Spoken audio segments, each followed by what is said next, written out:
जय रघुवीर समर्थ. आपण प्रकरण 3 पाहत आहोत. कृष्णाकाठी आगमन आणि मूर्ती स्थापना.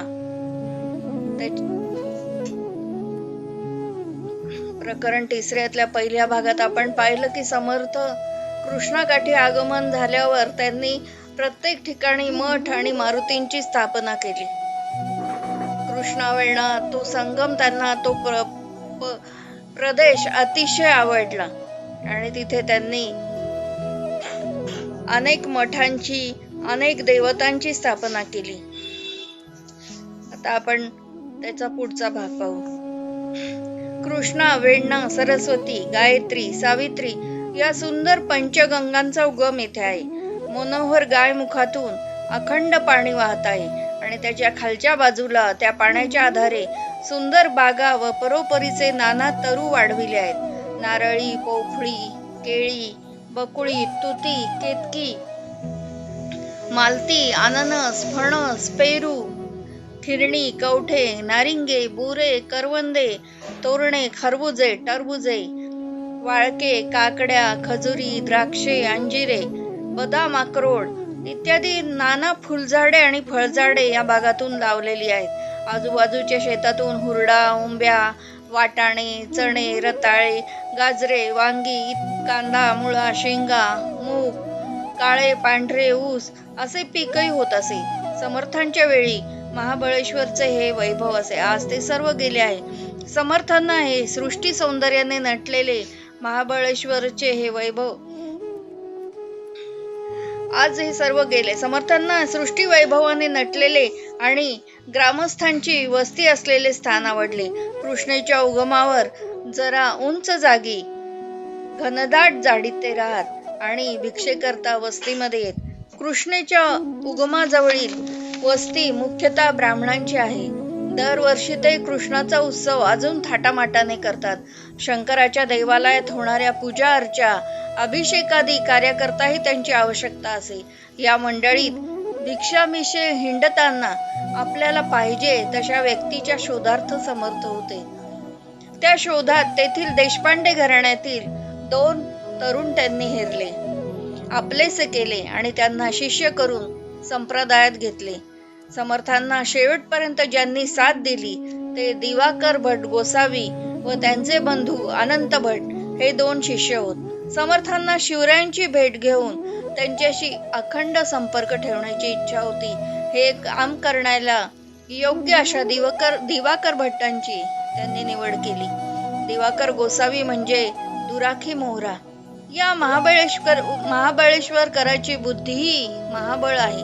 राजद्वारी कित्येक प्रसंगी पाठवावयास योग्य त्याचे हाती राजगृहीचा कार्यभाग साधून घेणे उचित होते, असा समर्थांचा अभिप्राय दिवाकर भट्टांनी पुढे सार्थ करून दाखवला. महाबळेश्वरला कृष्णेच्या मंदिरामागे उंच डोंगरावर दाट झाडीत समर्थ जेथे राहत, बहुधा त्याच ठिकाणी दिवाकर भट्टादी शिष्यमंडळींकरता मारुतीची मूर्ती समर्थांनी स्थापन केली. टाकळीला उद्धवा करता त्यांनी मारुतीची मूर्ती स्थापन केली होती. दिवाकर भट्टांनी पुढे केव्हा तरी तेथे देवालय बांधून त्यात मूर्तीची प्रतिस्थापना केली. त्यांचे बंधू अनंत भट यांनी समर्थ प्रशस्तीत म्हटले आहे, उत्साह स्थळ चाफळी परी महागळी जी केवसी, शहाजी सूत भोसला गणपती शब्दासी पाळीत असे, बुद्धीचा उद्धदी महाबळनिधी कार्यासी केला असे, ऐसा सद्गुरु हा अनंत कवीचा बद्धांसी तारीत असे. या श्लोकातील पहिल्या चरणात समर्थांचे, दुसऱ्या चरणात शिवरायांचे व तिसऱ्या चरणात दिवाकर भट्टांचे वर्णन आहे. समर्थ व शिवराय यांच्यामधील बराच व्यवहार दिवाकर भट्टांतर्फे होत असे. मागे उल्लेखलेले आहे. हेळवाकच्या घळीत पावसाळ्याचे 4 महिने राहिल्यामुळे समर्थांना तेथील कर्कश शीतलाई मध्ये बहुत श्रम झाले. तेव्हा तेथून चाफळला आल्यावर रघुनाथ भट्टांना समर्थांनी जे पत्र पाठविले त्यातही वेदमूर्ती दिवाकर भट गोसावी तेथे आलियावरी तुम्ही माझा समाचार घेयासी ये प्रांतीस आले पाहिजे असे लिहिले आहे. हेळवाकच्या घळीत राहिलेली कामे करण्याकरता समर्थांनी दिवाकरांना पाठविलेले यावरून समर्थांचा त्यांच्यावरील विश्वास व्यक्त होतो. महाबळेश्वरचे दिवाकर भट्टांचे मारुतीचे स्थान शांत व तपश्चर्येला अगदी योग्य आहे. तीर्थयात्रेनंतर महाराष्ट्राच्या कोणत्या भागात मुख्यतः राहून काय कार्य करायचे समर्थांनी ठरविले व ते गिरीधरांनी सांगितले आहे. श्री समर्थांसी पश्चिम सिद्धांती राहणे, सद्गुरु समर्थांसी पश्चिम पर्वती निजसौख्य पाहणे, श्री गुरु समर्थांसी पश्चिम देशी स्वराज्य धर्म पाळणे, श्री राम राज्य करणे सर्वत्र हो. या उद्देशाला अनुसरून या प्रदेशात आल्यानंतर समर्थांनी सर्वत्र संचाराला व शिष्य शाखा वाढविण्याला प्रारंभ केला. महाबळेश्वरून ते वाईला आले. तेथे दिठे, पिटके व चित्राव या घराण्यातील लोकांनी समर्थांचा अनुग्रह घेतला. तेथे कृष्णेच्या दक्षिण तीरावर त्यांनी मारुतीची स्थापना केली. तेथून ते शहापुरी आले. तेथील कुलकर्णी अंबाजी पंत, त्यांच्या पत्नी सतीबाई, सासरे, चुलत सासरे, जावई या सर्वांना समर्थांनी अनुग्रह दिला व त्यांच्या घरातच प्रताप मारुतीची स्थापना केली. चाफळचे आनंदराव देशपांडे, भांजी जोशी व तेथील मामलेदार नरसो महनात अंबरखाने यास अनुग्रह देऊन शहापूर प्रमाणे तेथेही मठी केली. कराडास रुद्राजी पंत देशपांडे व त्यांची बालविधवा कन्या अक्का यांना व मिरजेस वेणुबाई व त्यांचे वडील यांना अनुग्रह दिला. करवीरचे पाराजी पंत कुलकर्णी व त्यांचे भाचे अंबाजी आणि दत्तात्रय यास अनुग्रह दिला. अंबाजी हेच पुढे कल्याण या नावाने प्रसिद्ध झाले. मसूरच्या आपळे, पोरे, बुधकर वगैरे घराण्यातील मंडळींनाही अनुग्रहित केले. अशा रीतीने महाबळेश्वरी आल्यानंतर वाई क्षेत्रापासून करवीर क्षेत्रापर्यंत संचार करून मसूर, शहापूर, चाफळ, कराड, मिरज, करवीर इत्यादी प्रमुख ठिकाणी शिष्य शाखा निर्माण करून कोठे मठ तर कोठे मारुती स्थापून समर्थांनी आपल्या संघटनेला प्रारंभ केला. सर्वत्र हा संचार चालू असता समर्थ मध्येच काही काळ एकांतवासात जात. काही निव्वळ, काही गलबला, काही वेळ लोकांमध्ये तर काही वेळ एकांतामध्ये असा त्यांचा क्रम असे. चाफळला पुढे मोठ्या प्रमाणावर राम जन्मोत्सव झाल्यावरही ते जनसंपर्कात फारसे मिळत नसत. दास डोंगरी राहतो, यात्रा देवाची पाहतो. डोंगरामध्ये राहून तेथून यात्रेचा सोहळा ते पाहत. शके 1566 मध्ये प्रथम महाबळेश्वरला आल्यानंतर पुढील संचार काळात ते केव्हा तरी चंद्रगिरीच्या घळीतही राहिले होते. निसर्गरम्य एकांत ठिकाणी त्यांना फार प्रिय. कृष्णेच्या एका काठच्या उंबरज, चरेगाव ही गावे आहेत. त्यापैकी चरेगावच्या पाठीशी चंद्रगिरीचा डोंगर असून त्यात ही घळ आहे. त्यात एक वाघ राहत असे. त्याला तेथून हाकलून देऊन समर्थांनी तेथे काही काळ निवास केला. घनदाट अरण्यातील हिंस्त्र श्वापदांचे त्यांना मुळीच भय वाटत नसे. त्यांच्या तपश्चर्येचे तेज इतके असे की हिंस्त्र श्वापदे त्यांच्या समोर नम्र होत. समर्थांना भय हा पदार्थच माहीत नाही. त्यामुळे चंद्रगिरी डोंगरातील घळ पाहिल्यावर समर्थे चंद्रगिरी निवास केले. पंचाननेसी समर्थ भांडले, कैलासनाथ प्रगट झाले, श्री रघुनाथ स्थापना करावया. या घळीचे वर्णन स्वतः समर्थांनी तिचे नाव घेऊनच केले आहे. चंद्रगिरीच्या डोंगरात एक गुप्त विवर आहे. तेथे राहे योगेश्वर निरंजन. आकाशात उंचच उंच गेलेले डोंगराचे शिखर आणि त्याच्यामध्ये गुप्त विवर ऐसे पृथ्वीमध्ये कैचे पाहू जाता. पृथ्वीमध्ये असे नवलाचे स्थळ क्वचितच सापडेल. जागा सुंदर गहन, तेथे सुखावले मन. वरी पाहता गगन साठवले. एकांतवासाची ती सुंदर जागा पाहून समर्थांचे मन सुखावले. चंद्रगिरीतील या घळीचे समर्थांनी केलेले हे काव्यमय परंतु वास्तव वर्णन विस्तार होऊ नये म्हणून गद्यात दिले आहे.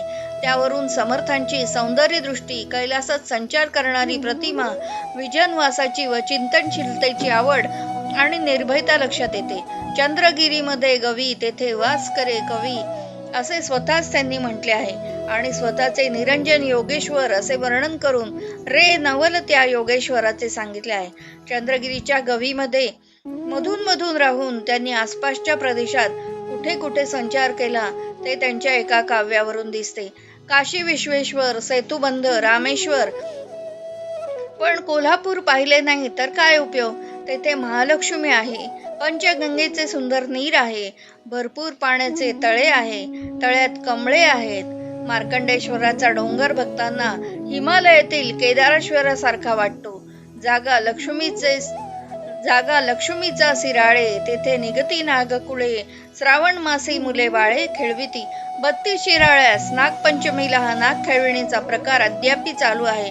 कराड नगर सांगो काही, तेथे सुंदर तुकाई, कृष्णा संगम ठाई ठाई देवस्थानी, बहुलेश्वर, रुद्रेश्वर, धारेश्वर, चापेश्वर अशी शिवमंदिरे कृष्णा कोयना संगमावर त्यावेळी होती आणि रघुनाथाचा महिमाही होता. असा हा प्रदेश समर्थांच्या आवडीचा होता. तो त्यांनी आपल्या काव्यात अमर केला. श्रीराम आणि हनुमान ही समर्थांची आवडती दैवते होती. श्रीरामाने त्यांच्यावर अनुग्रह करून त्यांना हनुमंताच्या स्वाधीन केले होते. असुरांचा विनाश करून रामराज्य स्थापन करणारा रामराजा, या कामी त्याला सहाय्य करणारा वज्रदेही हनुमान यांचे त्यांना आकर्षण असे. त्यांचे अनुकरण करणारा क्षत्रिय राजा व क्षत्रिय वीर आपल्या राष्ट्रात निर्माण व्हावे ही त्यांची तळमळ होती. म्हणून 1566 पासून ज्या प्रदेशात त्यांनी संचार केला त्या ठिकठिकाणी मारुतीच्या वज्रदेही मूर्तीची स्थापना ते करीत गेले. त्यांनी स्थापन केलेले बहुतेक प्रताप मारुती आहेत. त्यांना भीम मारुती किंवा वीर मारुतीही म्हणतात. जेथे मारुती एकटाच असतो तेथे तो प्रताप मारुतीही असतो व त्याने एका पायाखाली राक्षस चिरडलेला असतो. समर्थांनी हे प्रतीक ठिकठिकाणी लोकांच्या समोर उभे केले. जेथे रामाच्या समोर मारुती असतो तेथे तो हात जोडून आज्ञेची वाट पाहणारा दास मारुती असतो. चाफळला हे दोन्ही मारुती आहेत.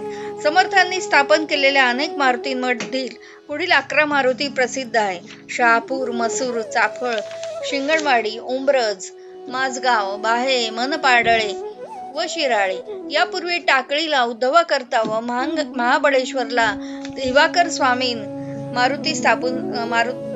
स्वामींसाठी मारुती स्थापन केले होते.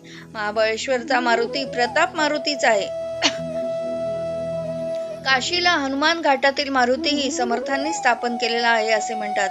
महाबळेश्वर, उंब्रज, शहापूर, मसूर येथील मारुतीच्या डाव्या पायाखाली राक्षस चिरडलेला स्पष्ट दिसतो.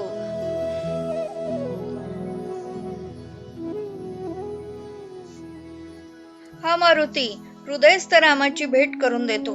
तसा हृदयामध्ये मी रामू असता सर्व सुखाचा आरामू की भ्रातासी कामू विषयावरी. सुखमय अशा मी राम हृदयामध्ये असता भ्रांत लोक सुखाकरता बाह्य विषयांची इच्छा करतात. वस्तुता मुख आपल्या हृदयात आहे म्हणून सुखमूर्ती राम सोडू नको कदा असे समर्थ सांगतात. हृदयस्थ सुखमय राम हे रामाचे आध्यात्मिक स्वरूप होय. राम मारुतीच्या मूळ आध्यात्मिक स्वरूपांनाच उपासने करता अधिदैविक स्वरूपे दिली आहेत. 11वी रुद्र देवता हे मारुतीचे अधिदैविक स्वरूप आहे. 11 या संख्येला समर्थ संप्रदायात यामुळेच महत्व आले आहे. शंकर हे रुद्राचेच अवतार आहे. रुद्रावतार मारुती रामाचा उपासक आहे म्हणून शंकरही रामाचे ध्यान नेहमी करीत असतो असे समर्थांनी अनेक ठिकाणी सांगितले आहे. जेणे जाळीला काम तो राम ध्यातो, सदाशिव चिंतित असे देव देवा, प्रभाते मनी राम चिंतित जावा. जया ते स्मरे शैल्यजा शूलपाणी, नृपेक्षी कदा रामदासाभिमानी. तिन्ही लोक जाळू शके कोप येता, निवाला हरू तो मुखे नाम घेता. इत्यादी श्लोक पंक्ती प्रसिद्ध आहेत. वज्रदेही हनुमान हे या मारुतीचे अधिभौतिक स्वरूप आहे आणि सूर्यकुलोत्पन्न क्षत्रियावतंस हे श्रीरामाचे अधिभौतिक स्वरूप आहे. समर्थांना मारुतीचे अवतार समजतात कारण मारुतीचे तिन्ही स्वरूपात उपासना करून ते योगेश्वर झाले. त्यांना आणिमादिक सर्व सिद्धी प्राप्त झाल्या होत्या. वायू वेगाने ते संचार करीत. तथापि त्यांनी केलेल्या चमत्कारांचा उपयोग प्रस्तुत ग्रंथात मुद्दामच केलेला नाही. निरंजन योगेश्वर हे त्यांचे विशेषण अगदी सार्थ आहे. ठिकठिकाणी वज्रदेही पायाखाली राक्षस चिरडणाऱ्या प्रताप मारुतीची अधिभौतिक स्वरूपात समर्थांनी स्थापना केली कारण या मारुतीच्या उपासनेचे अधिभौतिक फळ उपासकांनी मिळवावे अशी त्यांची इच्छा होती. उपास्याचे ध्यान व पूजन त्यांचे गुण अंशतः आपल्या अंगी यावे म्हणून करावयाचे असते. हा भक्तियुगातील महत्वाचा सिद्धांत आहे. नवविधा भक्तीमध्ये देवाची भक्ती करता करता शेवटी आत्मनिवेदन भक्तीमध्ये भक्त देवच बनतो असे समर्थांनी सांगितले आहे. भक्ताला शेवटी देवत्व प्राप्त करून देणारी भक्ती देवाचे काही गुण तरी भक्ताला प्राप्त करून देईल या अपेक्षेनेच भक्तीचा उपदेश संतांनी केला आहे.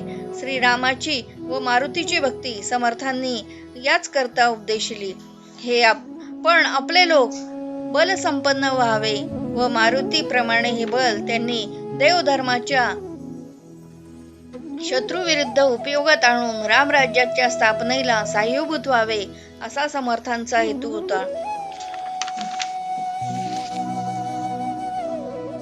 समर्थांनी आपल्या पंथाला मारुतीच्या उपासनेचा हा जो क्रम लावून दिला तो बुद्धी, बळ, यश, धैर्य, निर्भयत्व, आरोग्य, निरलसता आणि वाक्पटुत्व जे मारुतीच्या अंगचे गुण ते त्यांच्या उपासकांच्या अंगी यावे याकरताच लावून दिला.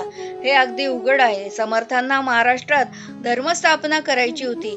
ती करण्याकरता वरील सर्व गुणांची लोकांमध्ये आवश्यकता होती. हे सर्व गुण एकट्या मारुतीरायामध्ये होते. त्यांच्या अंगी नुसते बळ नव्हते तर बुद्धी होती, असामान्य धैर्य व निर्भयता होती, आरोग्याची ते प्रतिमा होते. समर्थांना आळसाचा तिटकारा होता. मारुतीराय निरलस होते. म्हणजे सर्वात महत्वाची गोष्ट म्हणजे हे सर्व गुण त्यांनी रामरायाच्या सेवेला वाहिले होते. त्यांची बुद्धी व शक्ती सात्विक होती. धर्मस्थापना करून रामराज्य अस्तित्वात आणणारे बल तामस म्हणता येईल काय? समर्थांनी तामसी बलाची निंदा केली आहे. ईश्वराच्या आणि धर्माच्या सेवेला वाहिलेले सात्विक बलाची निंदा केली नाही हा विवेक करणे आवश्यक आहे. समर्थांनी त्यांना लहानपणापासून प्रिय असलेल्या बालब्रह्मचारी वज्रदेही हनुमंताची उपासना करून वरील सर्व गुण स्वतः संपादन केले होतेच, पण ते आपल्या धर्मबांधवांमध्येही उत्पन्न व्हावे या गुणांच्या अभावी स्वधर्माची जी दुर्दशा झाली ती नष्ट व्हावी म्हणून मारुतीच्या मूर्ती स्थापना करून त्यांच्या पराक्रमाचे आपल्या वाङ्मयात सविस्तर वर्णन केले आहे. समर्थांनी रामायणाची फक्त 2च कांडे वर्णिली. त्यापैकी एक सुंदरकांड व दुसरे युद्धकांड.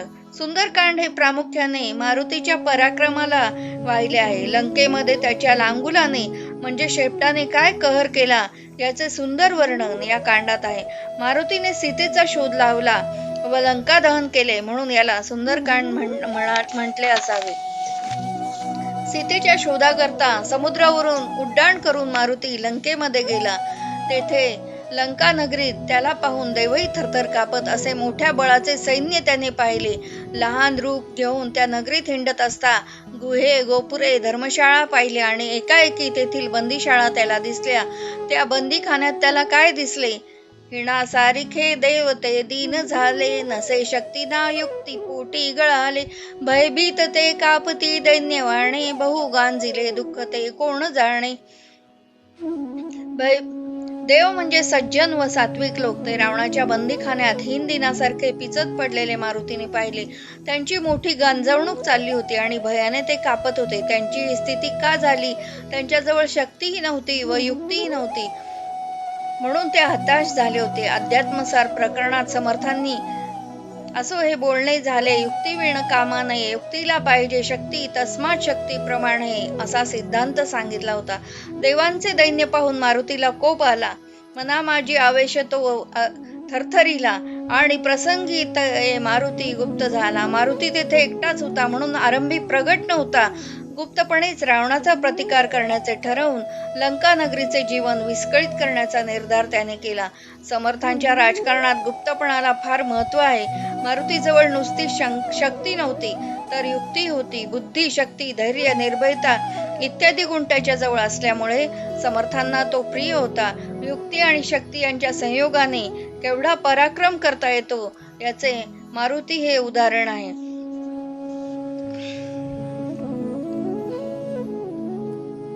मारुतीने स्वतः गुप्त राहून आपल्या लांगुलाकडून म्हणजे शेपटाकडून आपले प्रारंभीचे कार्य करण्याचे ठरवले.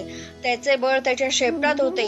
बहु मातले गर्व मोठ्या बळाचा, तया झोडितो दास मी राघवाचा असे म्हणून देह आपली सर्वही गुप्त केले. प्रसंगी ते पुच्छ ते वाढविले. त्या लांबलेल्या पुच्छाने सर्व लंकेला बाहेरून वेढा दिला आणि आतील घरातून व अंतर्गृहातून पुच्छ घालून घरातले पदार्थ पाडण्यास व फोडण्यास जेव्हा प्रारंभ केला तेव्हा सगळीकडे एकच हाक झाली. त्याच्या बलिष्ठ लांगुलाने वाटा अडविल्या. जागोजाग लोक तुंबले. त्यांच्या भोवती शेपूट गुंडाळून त्यांचे भारे तो आकाशात फेकू लागला. घोडे, मस्त हत्ती, रथ उलंडून पाडू लागला.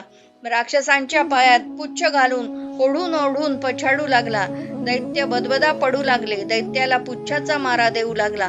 तो स्वतः तर दिसेना, पण त्याच्या भुभुक्काराची गर्जना थांबेना. घरातील चुलीत विस्तव पेटवू देईना. नगरीत एकच गोंगाट झाला, पण चवताळलेल्या वीरांनाही त्याचे पुच्छ आवरता येईना. जना ओढीते पाडिते आपटीते, समजता जना लागे पाडूनी जाते.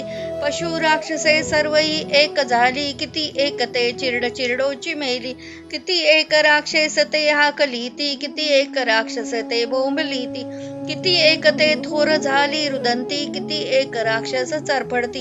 अशा रीतीने दिवस संपून रात्र झाली. अंधार पडला तरी पुच्छ घराघरातून भुजंगाप्रमाणे अंधारात वावरत होते. मुलाबाळांना निजलेल्यांना वेटाळत होते. लोकांना काय होतं ते कळेनासे झाले. शेवटी रावणापर्यंत हे वृत्त गेले. तेव्हा तो संतापला व त्या पुच्छाला मारून बाहेर घालवा असे म्हणाला. तोच पुच्छ राजसभेत आले व तेथील सर्व दिवे, दिवटे, हिलाल त्याने विझवून टाकले. त्या अंधारात मारुती प्रगट होऊन त्याने सभा मंडपात जमलेल्या राक्षसवीरांचे नाक कान छाटून, गाल ओरबाडून, वस्त्रे फाडून टाकली आणि तो गुरगुरू लागला. भयभीत झाल्यामुळे कोणी काही बोलेना. मारुती थेट रावणाकडेच गेला. थापड मारून त्याचा मुकुट पाडला आणि त्याला ठोसे मारले. त्याची वस्त्रे फाडली, मोत्यांच्या दागिन्यांचा चुरा केला आणि सर्व राजसभा नग्न केली. तेव्हा सर्वत्र हाहाकार झाला. अशी सर्वांची फजिती करून मारुती तेथून गुप्त झाला आणि अशोकवनात जाऊन जानकी पुढे त्याने राममुद्रा टाकली. तिने ती ओळखली. तेव्हा तिला भेटून मारुतीरायांनी सर्व कुशल समाचार सांगितला. नंतर अशोकवनाच्या त्याने केलेल्या विध्वंसाचे सविस्तर वर्णन समर्थांनी केले आहे.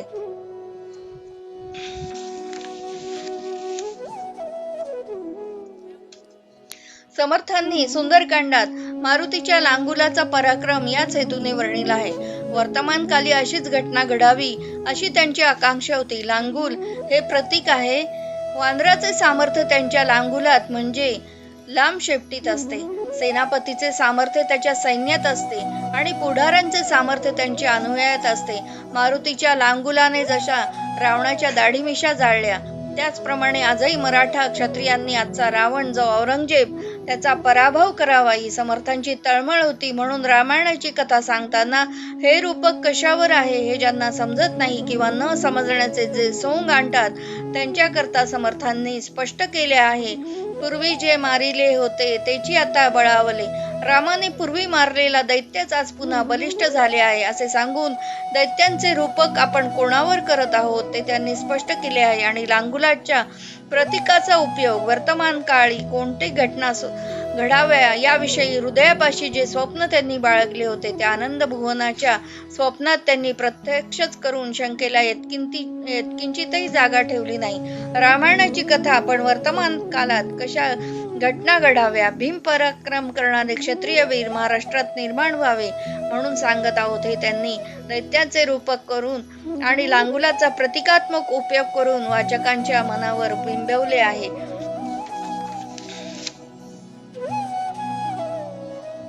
यानंतर मारुतीरायांनी आपले शक्ती सर्वस्व ज्या प्रभू रामचंद्रांच्या सेवेला वाहिले त्या श्रीरामाचा उत्सव सार्वजनिक रीतीने 9 दिवस करण्याचा उपक्रम समर्थांनी केला. त्यांच्या मूर्तीची स्थापना करण्याचा विचार त्यांच्या मनातच घोळत होता. त्याला योग्य अशी जागा शोधण्याच्या उद्योगात ते होते. पण तोपर्यंत न थांबता शके 1567 पासून रामनवमीच्या उत्सवाला त्यांनी प्रारंभ केला. मुसलमानी अंमलामध्ये मूर्ती स्थापणे, देवालय बांधणे, जीर्णोद्धार करणे, सार्वजनिक रीतीने उत्सव करणे या गोष्टींना बंदी असे. समर्थांनी ती मोडण्यास सुरुवात केली.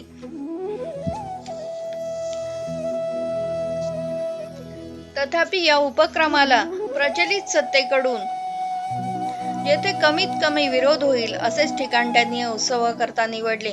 मसूरचा उल्लेख पूर्वी पीर जलालुद्दीनची कबर व तेथे भरणारा उरूस यांच्या संदर्भात मागे आला आहे. हा मसूर परगणा शहाजी राजांनी जहांगीर म्हणून नुकताच मिळवला होता व त्याचे मुख्य ठाणे मसूरला होते. त्यामुळे उत्सवाला विरोध होण्याचा संभव येथे कमी होता. आरंभी विरोधाचा उघड पवित्र न घेता शक्य तितके युक्तीने कार्य करण्याचे त्याला शक्य तर प्रचलित सत्तेची सहानुभूती मिळवण्याचे समर्थांचे धोरण असे.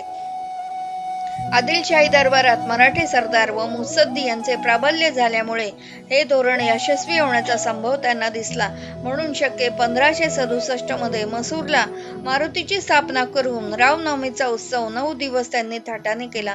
त्यामध्ये तेथील मुसलमान कामविसदाराने अडचण आणण्याचा प्रयत्न केला. कारण मसूर परगणा शहाजीराजांची जहागीर असली तरी त्यावर सत्ता आदिलशहाची असल्यामुळे तेथे त्यांचा अधिकारी राहत असे. रामाच्या रथाची रस्त्याने मिरवणूक चालली असता वाटेत बादशाही बागेतील झाडांची फांदी आडवी आली. मुसलमान कामविसदार ती तोडू देईना. समर्थांनी वरिष्ठ अधिकाऱ्यांकडून तशी परवानगी आणली.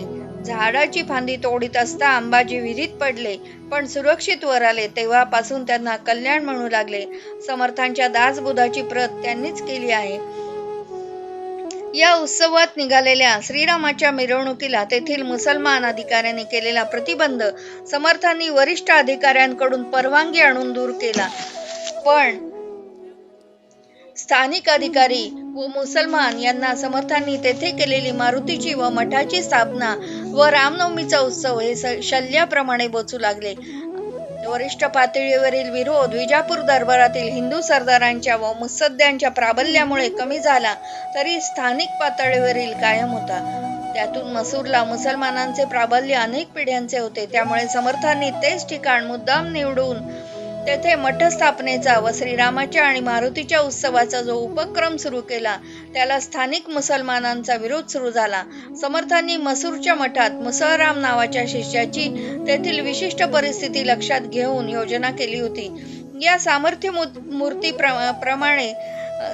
मूर्ती रामाप्रमाणेच मुसळरामही सामर्थ्य संपन्न होते. ते खांद्यावर मुसळ घेऊन हिंडत.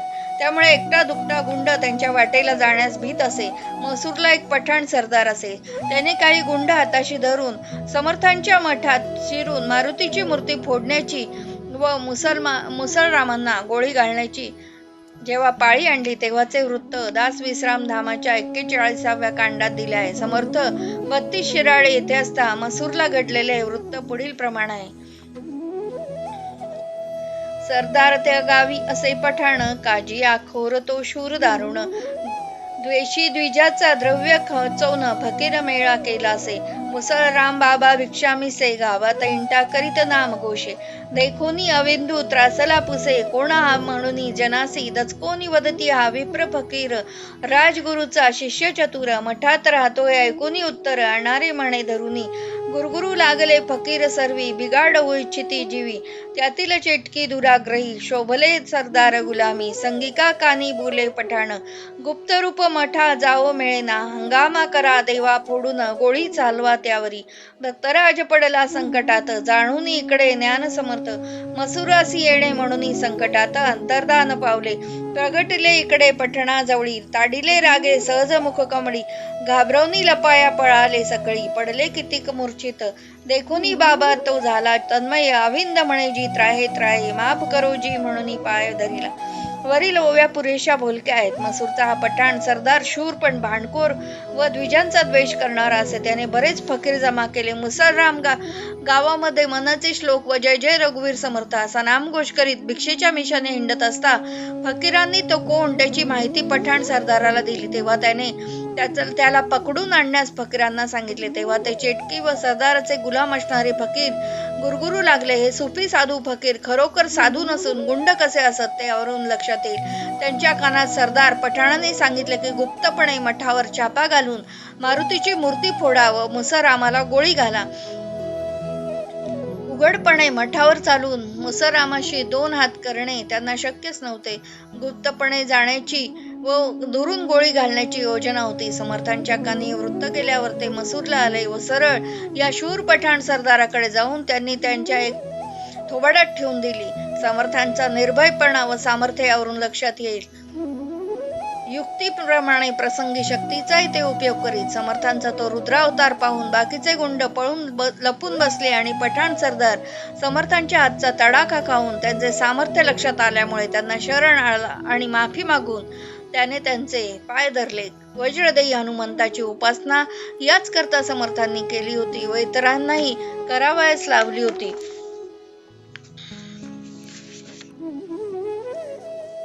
रामोपासनेच्या भौतिक उद्देशाचे विवरण या प्रकरणात केले, पण समर्थांची रामोपासना आधी भौतिक, आधी दैविक, आध्यात्मिक अशी त्रिविध होती. यापुढील प्रकरणात श्रीरामाच्या आधिदैविक स्वरूपाचे व त्यापुढील प्रकरणात श्रीरामाच्या आध्यात्मिक स्वरूपाचे विवेचन समर्थांनी कसे केले ते पाहू.